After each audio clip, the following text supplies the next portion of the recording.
Hello, I am Miles Sant-Cassia, and this summer I travelled to United Arab Emirates to undergo a 1-month internship at RAK hospital. I chose to do my work experience here as I felt it would help develop core scientific skills and methods which are used universally in the clinical setting. The greatest duration of my time was spent in the microbiology laboratory. Here I observed and assisted the hospital's microbiologist, Khushbu.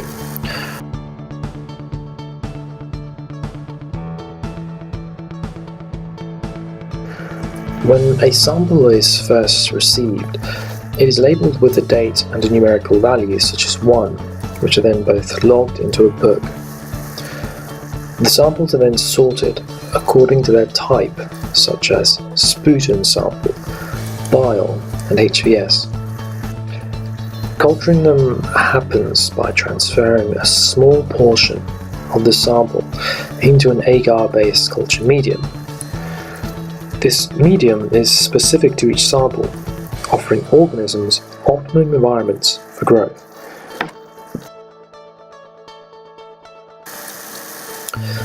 The agar dishes are then incubated for a duration of 24 to 48 hours, providing optimum temperatures for any potential pathogenic growth. After this time has elapsed, the samples are taken out of the incubator and visually assessed to determine whether or not pathogenic growth has occurred. If pathogenic growth has occurred, then the morphology of the pathogen in the agar, in conjunction with gram staining and biochemical tests, are used to identify the species of the organism. After the species of bacteria is known, it must then undergo antibiotic sensitivity testing. This test will show which antibiotic will work most effectively against the species. In an agar dish containing the bacteria, small round wafers containing an antibiotic are added.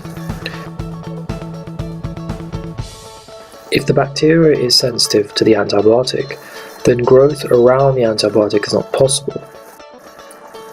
However, if the bacteria is resistant to the antibiotic, then bacterial growth around the wafer will be seen. After it has been determined which antibiotics the bacteria is sensitive and resistant to, the consultant or doctor treating the patient will access this information via the hospital database. This information will allow them to begin treatment based off of which antibiotic has the highest sensitivity. I also had the opportunity to work inside the hematology and biochemistry laboratories, and here much of the processes were automated, unlike in the microbiology lab, where a considerable portion of the work is required to be conducted manually.